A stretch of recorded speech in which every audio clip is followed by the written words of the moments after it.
A batalha começou.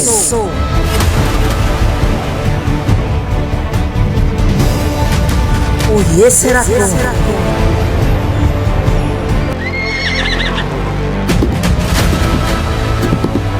os exércitos de Elohim,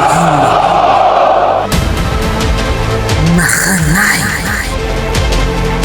estão prontos para a guerra.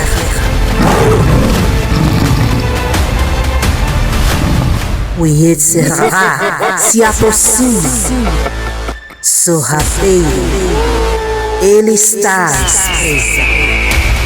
Quer nos tirar o direito à árvore da vida. Quer nos destruir.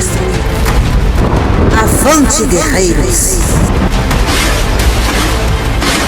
Mahanaim.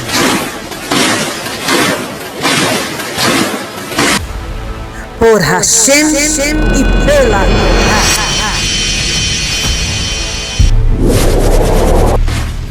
Mahanaim.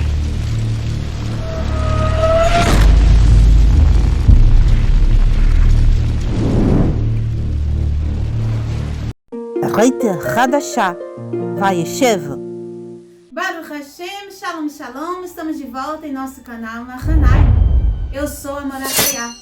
Vamos estudar hoje o texto da Brit Hadashah, que é referente a Parashat HaShavua, a Parashat Vayeshev, Baruch Hashem. O texto se encontra no livro de Atos dos Talmidim, no capítulo 7, a partir do versículo 9 até o verso 16. Vamos fazer a leitura? Os patriarcas, movidos de inveja, venderam Yosef para o Mitzrayim. Mas Elohim era com ele, e o livrou de todas as suas tribulações, e lhe deu benevolência e sabedoria perante Paró, Melech do Mitzrayim, que o constituiu governador sobre o Mitzrayim e toda a sua casa. Sobreveio então uma fome a todo o Mitzrayim e Canaã, e grande tribulação, e nossos pais não achavam alimentos. Mas tendo ouvido Jacob que no Mitzrayim havia trigo, expediu dali nossos pais pela primeira vez. E na segunda vez deu-se Yosef a conhecer a seus irmãos, e a sua linhagem tornou-se manifesta a Paró. Então Yosef mandou chamar a seu pai Jacob e a toda a sua parentela, 70 almas. Jacob desceu ao Mitzrayim, onde morreu ele e nossos pais, e foram transportados para Shechem e depositados na sepultura que Abraão comprara por certo valor dos filhos de Hamor em Shechem. Baruch Hashem, bendito seja o eterno nosso Deus. Vemos aqui claramente a reprodução do texto da Torá Sagrada, contido então na Brit Hadashah. Isso vai reforçar a ideia de que a Brit Hadashah é válida, sim, como um texto sagrado também, pelo fato de que nela contém as palavras da Torá.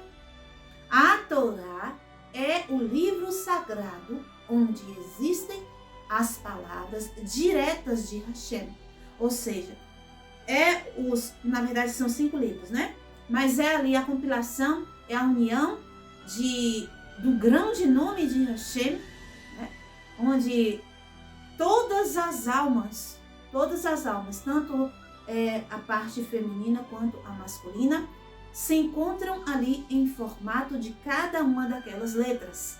Ou seja, a Torá, ela é a semente da vida no mundo.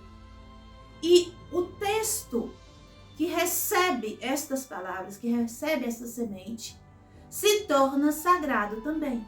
Com isso, a Brit Hadashah também é uma escritura sagrada.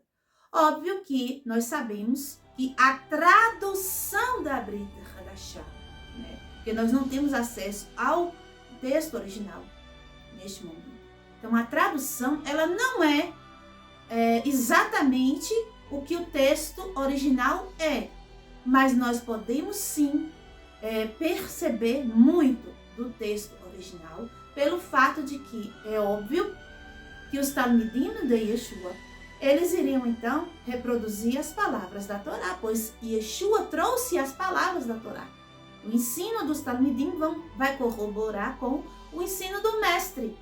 O mestre ensinava a Torá, os alunos também, por sua vez, que se tornaram mestres de outros alunos, também reproduziram os mesmos ensinos, as palavras da Torá. Baruch Hashem.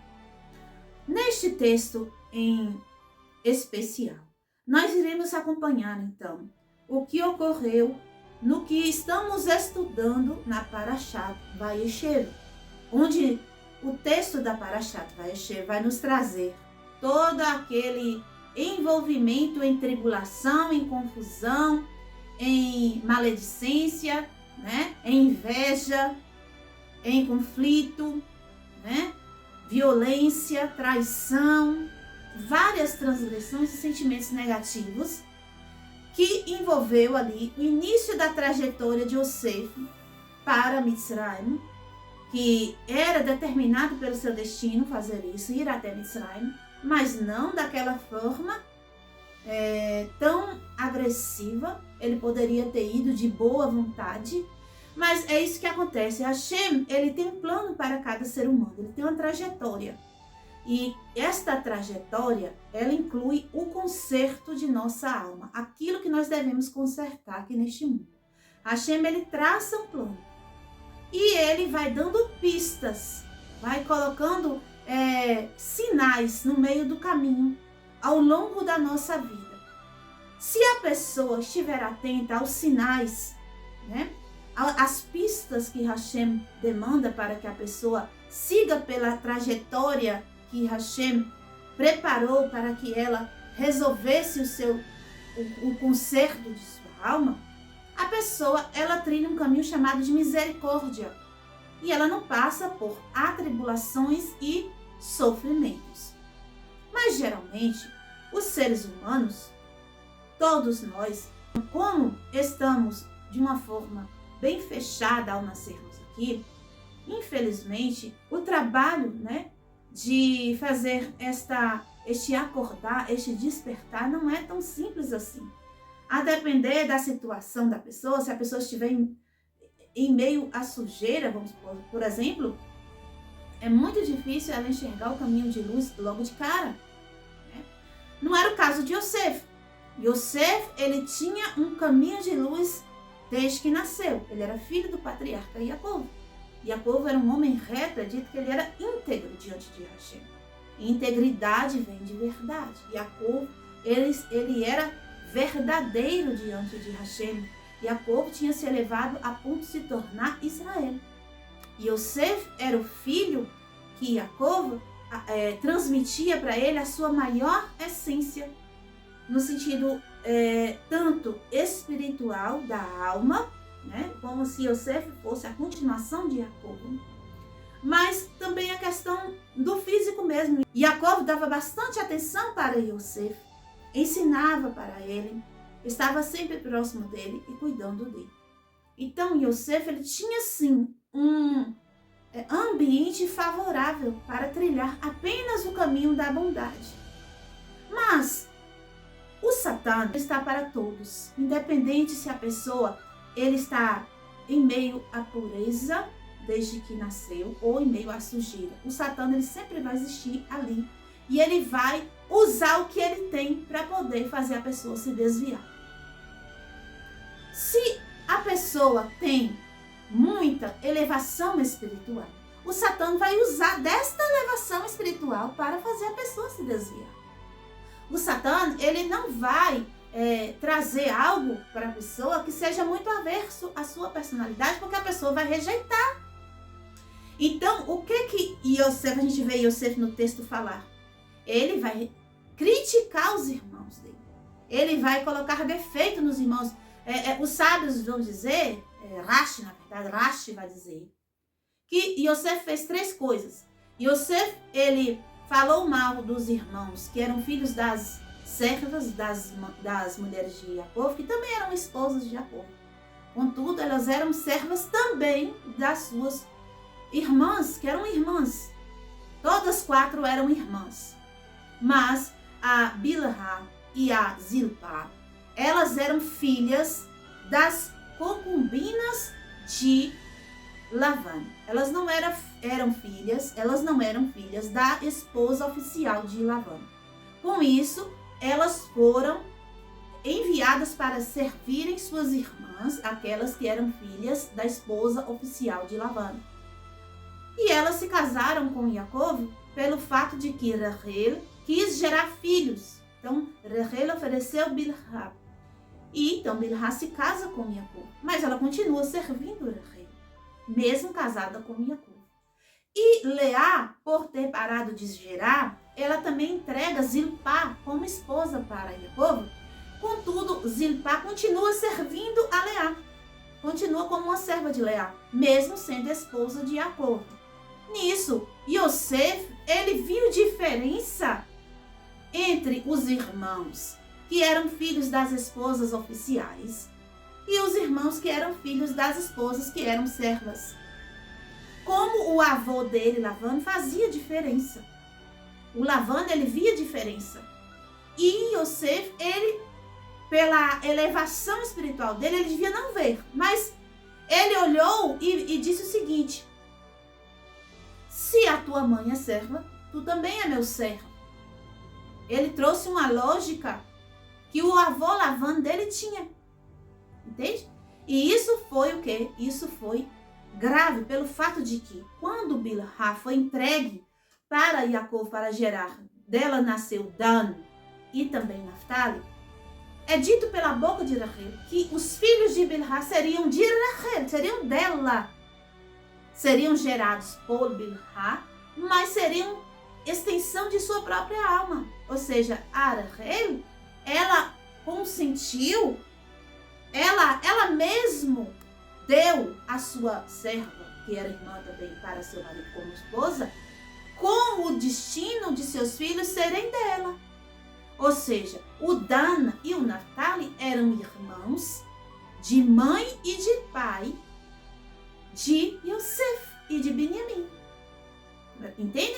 E Zilpá pela mesma forma. E Yosef, ele teve esse julgamento, né, equivocado, pelo fato de que ele trouxe essa questão como se a elevação da alma deles também, por serem filhos das esposas oficiais, seriam mais elevados do que dos de Gad, de Asher, de Naftali e de Dan.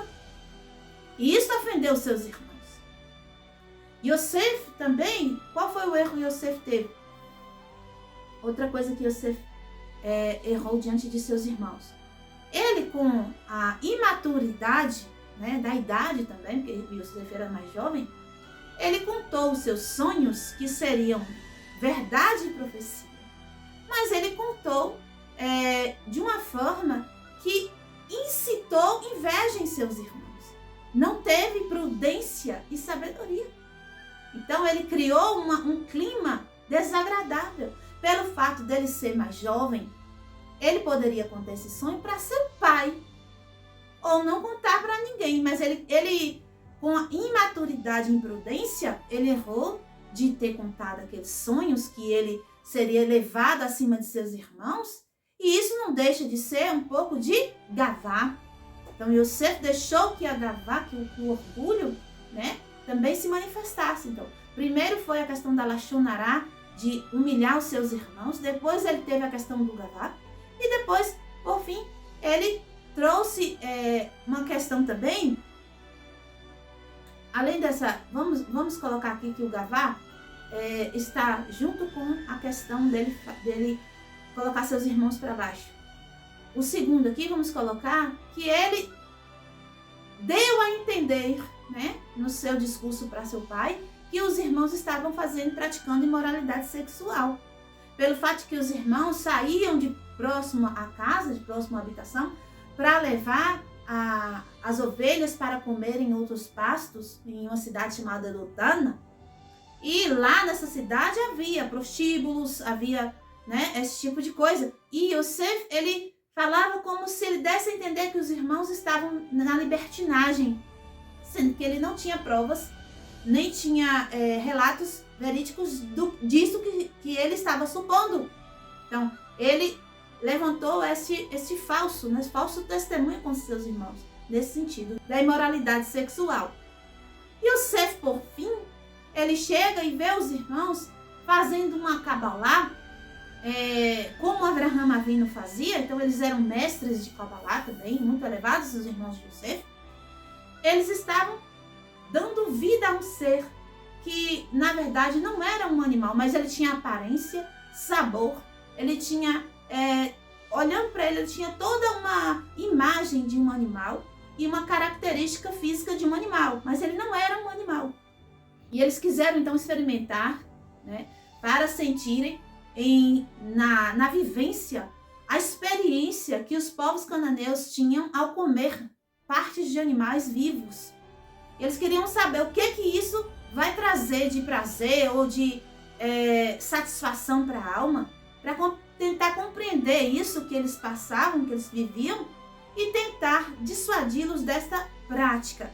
Mas Yosef não entendeu assim. Yosef entendeu que eles estavam praticando esta verá. E nisso, Yosef chegou a colocar os seus irmãos, né, numa situação de que eles levantaram-se contra ele. Os irmãos de Yosef erraram por se levantar contra Yosef? Sim, muito, erraram muito. Mas nós temos que compreender que Yosef também errou. E dali em diante existia então Midá keneged Midá. Hashem providenciou para Yosef que alguém tivesse sobre ele uma exaltação e humilhasse. Hashem providenciou que alguém também o provocasse a fazer atos ilícitos sexualmente. E Hashem também o provocou a participar ou ser forçado a participar de atos abomináveis. Entende? Então, onde teria todas essas coisas? Onde teria? Exatamente lá em Mitzrayim, onde ele deveria ter ido de boa vontade, mas ele não quis, porque ele estava com o pensamento de que se misturar com a sujeira não era elevado. Por isso ele estava tão incitado à discórdia com seus irmãos.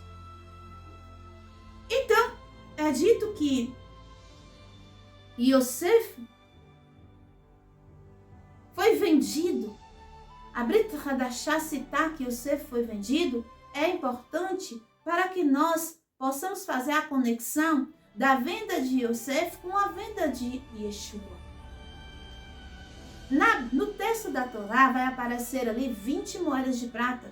Yosef sendo vendido por 20 moedas de prata para os ismaelitas. Mas, estudando a Mishnah, nós vemos que entre os irmãos de Yosef e os ismaelitas e os mitzraítas, lá na frente, existe um povo chamado também midianita.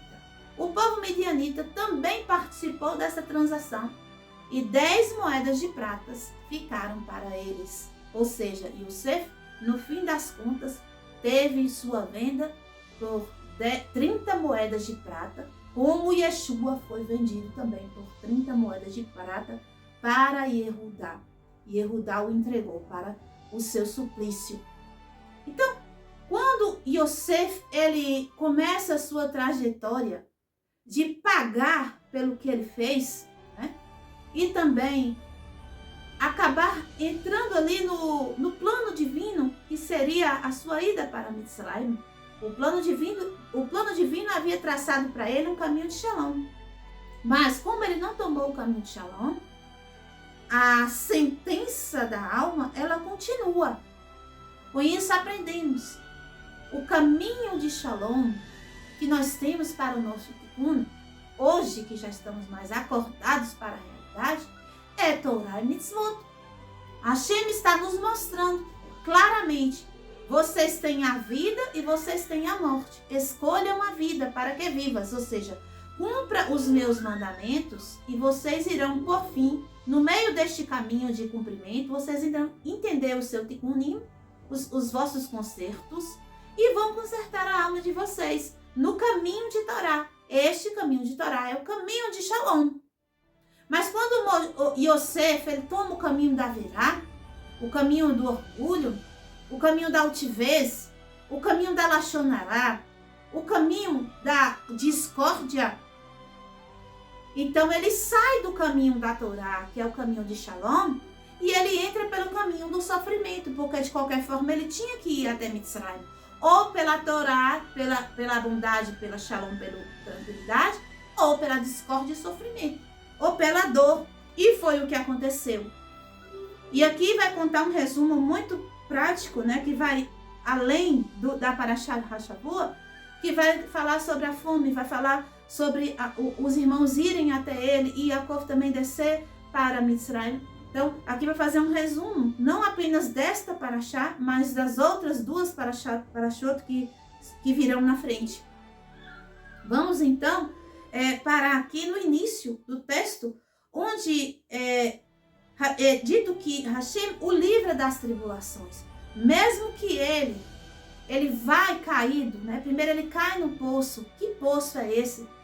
É dito que não tem água no poço, mas tem serpentes e escorpiões lá dentro. A água a gente sabe que é Torá. Isso, como eu expliquei, quando ele cai, quando ele pratica as averoto, ele cai. É isso que é cair no poço. A queda é o pecado, é a transgressão. E quando cai sem Torá. Ou seja, ele caiu por quê? Porque ele desviou do quê? Do mandamento. E quando ele cai, ele encontra lá o quê? Escorpiões e serpentes. Serpentes nós já sabemos que é o Satã. Ele não vai separar da gente, o Satã. Não importa se você caiu, se você levantou, o Satã vai sempre estar junto com você. Ele vai estar dentro, literalmente, de você. O Satã, enquanto nós estivermos encarnados aqui neste mundo físico, ele faz parte de nós mesmos. Então, quando a gente cai no poço, ele vai estar lá. Ele vai estar lá, ele não vai sair. E, inclusive, ele vai estar lá para poder piorar a situação. Vai trazer agora o remorso, né? É dito que Yosef chorou muito. Vai trazer a tristeza. Que ele chorava muito, chorava muito. Quando carregaram ele, que venderam ele, carregavam ele, durante o caminho, ele chorava durante o caminho e chorava muito. E como ele estava incomodando os seus donos, né, que seria Hasve Halil, ele foi vendido como escravo, é pior do que matar. Então, quando ele estava chorando, estava incomodando os seus donos batiam nele, é dito que ele apanhou muito, o Yosef, ele apanhou no caminho, de chicote. E aí, quando eles estavam batendo no Yosef, que já estavam machucando Yosef demais, Hashem manifestou no céu com raios e trovões, e aí eles ficaram com medo e pararam de bater em Yosef. Mas Yosef apanhou muito no caminho. Então o Satã, ele vai estar ali. Por quê? Porque ele vai agora colocar esses pensamentos contrários de depressão, de tristeza, de angústia. Quando acontece a queda, o Satã, ele cai junto. Que é para poder acabar de destruir a pessoa. Então no poço não tinha água, mas tinha cobra. Tinha escorpião. O que é escorpião? Akrab. Nós sabemos que o mês de Reshvan é o mês do Akrav, o mês do escorpião. Neste mês de Reshvan é dito que ele é mará, que ele é amargo. No dia 17 de Reshvan aconteceu o Mabul, o dilúvio.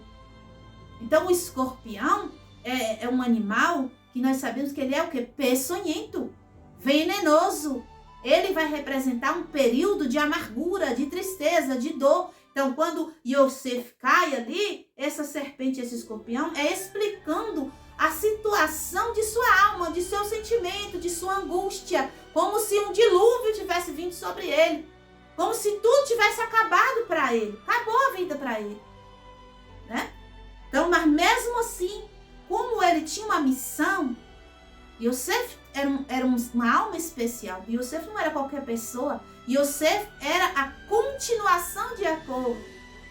Yosef era a carruagem de Esod. Ele estava em preparação para seu lugar. Então Yosef, ele vai passar por tudo isso, mas contudo é dito que Hashem estava o guardando. Yosef, quando ele para de chorar no meio do caminho, ele encontra, eles passam pelo túmulo de Rachel. E ele chora em cima do túmulo de Rachel. E quando ele está chorando no túmulo de Rachel, Rachel fala com ele, lá no túmulo. Ela vai dizer para ele, meu filho, não chore, para de chorar, fica firme, tudo vai dar certo, Hashem está com você.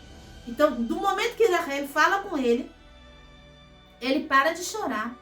E ele chega com outra, aí agora ele já não está mais naquele poço, com serpente e escorpião. Agora ele já coloca sua mente de volta no lugar. Ele já começa o seu caminho de justo, justificado. Ou seja, Yosef, ele vai ser reto como o pai dele, íntegro como o pai dele. Yosef, ele vai então, a partir dali, as tribulações que vêm para ele enfrenta em pé, ele não cai mais chorando. Ele não fica na áurea da cobra. Ele não fica mais na vibe do escorpião. E na vibe da secura. Quando ele cai no poço, a situação é sem água, com cobras e escorpião. Mas quando ele sai daquele poço, que ele encontra o túmulo da mãe no meio do caminho, que ele escuta a voz da mãe, a mãe o encoraja a seguir em frente com coragem. Então Yosef, ele mostra realmente que ele é uma alma elevadíssima. E assim nós temos que aprender através desse texto da Brit Hadashah, que nós não devemos desistir, mesmo que aconteçam quedas, mesmo que nós venhamos errar feio como Yosef errou, feio. Mesmo que alguém que é nosso irmão de Torá, nosso irmão na carne, venha errar conosco de uma forma horrível, como foi o erro dos irmãos de Yosef para com ele. Mesmo assim, nós devemos escutar Rachel Imenu. Rachel Imenu, ela vai nos explicar o que devemos fazer. Ela diz o seguinte: pare de chorar, levanta, tenha coragem, siga em frente e faça o que é para fazer, porque Hashem está com você. Esta é a fala de Rachel Imenu. Ela está dizendo para nós que não acabou. Este tempo que temos aqui é para consertar. Se nós tomamos o caminho mais fácil, nós iremos chegar lá e consertar. Mas se infelizmente nós tomamos um caminho mais difícil, não podemos desistir, porque no final nós vamos consertar. Entende? O importante é que Hashem está no controle, ou seja, o conserto vai acontecer. E quanto mais a gente se alinha com a Torá, menos sofrimento vem. Existem consequências do erro. Acabou as consequências, acabou o tempo de punição, então existe também a elevação. Assim como Yosef passou 13 anos de suplício. Um ano inteiro ele foi servo de Potifar, na casa de Potifar. Depois ele foi preso. Ficou ali preso por 12 anos. Ficou 10 mais 2, né? Porque ele pediu para que 2 que saiu de lá intercedessem por ele. Ele fez, né, como eu posso dizer, este intercâmbio de pedidos. Ele fez o que eu posso dizer? Ele não confiou diretamente em Hashem. Por isso ele ficou mais 2 anos no fundo da prisão. A prisão que Yosef estava não era uma prisão como hoje a gente vê sob o solo, com períodos onde a pessoa pode tomar um sol, pode fazer um esporte, pode aprender a costurar, pode pode ler um livro, pode fazer um trabalho manual, alguma coisa, aprender alguma coisa, desenvolver alguma coisa. Não é assim na prisão. Yosef, ele estava numa prisão que existiu há quase 4 mil anos atrás. Era um calabouço. Um calabouço. O que é calabouço? Algo que é subterrâneo. Certo? Era um lugar que Yosef ficou 12 anos sem ver o sol. 12 anos sem ver o sol. Quando fala que quando tira ele para parou e faz a barba, corta o cabelo, não é que pegou a barba dele e raspou assim não, ó. O gilete não. Não. Fazer a barba ali é aparar, porque a barba de Yosef estava assim, ó. Porque 12 anos sem ver nada. O cabelo estava enorme. É de que cortou o cabelo e cortou a barba, não é que raspou a barba de Yosef, não. É que ele simplesmente só parecia um bicho, um monstro, né? Então, Yosef passou uma luta muito severa por conta essas três averotas que eu contei no início. Pelo fato de que quanto mais elevado está uma alma, quando ela cai, também mais profundo é a sua queda. Né? A sentença também é mais dura. Hoje à tarde eu estava falando com uma querida nossa do grupo. Eu disse para ela, imagine uma muralha. Vamos supor que a muralha vai desmoronar. O tijolo que estiver no lugar mais alto é o tijolo que vai cair mais longe. É onde a sentença vai ser mais difícil. Entende? Então, a alma de Yosef era muito elevada. Então, por conta das averotas que ele praticou, também a queda que eu falo, a consequência, também foi muito grave. Mas mesmo assim, Yosef se manteve justo. Né? Quando fizermos o estudo da Parashá Shavua, nós vamos falar mais detalhes. Ele se manteve justo diante de Hashem. O justo não é aquele que nunca erra. O justo é aquele que, quando erra, imediatamente, ele tendo ele recobrando a consciência de justiça dele, ele se volta e faz techuvá. É a mesma coisa que aconteceu com Adam e Rava. Né? Eles caíram para quê? Para se levantar. Caíram para que fossem novamente erguidos. Agora não mais de uma forma automática, mas pela sua própria vontade. A nossa vontade tem que agir de acordo à vontade de Hashem. Este é o segredo da elevação. E, inclusive, a pessoa que faz techuvá, ela consegue se elevar depois que ela se levanta muito mais alto do que aquele que nunca caiu. Por quê? Porque existe uma recompensa. Hashem, ele é justo. Se a pessoa está aqui e não cai, tem uma recompensa para ela? Tem, porque ela se manteve. Mas aquele que cai e agarra nas paredes com as unhas para conseguir subir, a luta desse foi maior do que a do que estava lá em cima sem cair. Então, este que está se agarrando nas paredes do poço para subir para cima e que consegue sair, ele recebe uma recompensa muito maior. Nisso, Yosef, ele sendo, né, o mais jovem de seus irmãos, até menos que, no caso, mais novo que ele só tinha Benjamim, ele se tornou o rei de todos os irmãos. Ele se tornou o rei do mundo. E Yosef se tornou o rei de todo o mundo civilizado. Uma vez eu vi um documentário das montanhas do Quênia, que eles encontraram vestígios de um rei chamado Yosef. O nome não era Yosef, era Sefanat Paneah, o nome egípcio que ele recebeu. Mas ele esteve em várias partes do mundo. Para quê? Para fazer o povo plantar, para poder coletar. Então ele fez, Yosef foi o cara da logística, né? Ele fez o mundo produzir, e a produção mundial foi toda para o Mitzrayim. Yosef transformou o Mitzrayim na potência mundial maior que já existia. Depois de Yosef, foi que o Mitzrayim se tornou aquela coisa enorme que depois de Moshe acabou. Então, o judeu que esteve lá levantou e um judeu que esteve lá derrubou. Baruch Hashem. Tudo é consequência de plantação. Dependendo da plantação que a gente faz, vem a consequência. Então, ficamos aqui no entendimento da Brit Hadashah, no trecho da Parashat Hashavua. Que o Eterno abençoe a todos. Shalom, shalom, lehitraot, kol hatovim lekulam.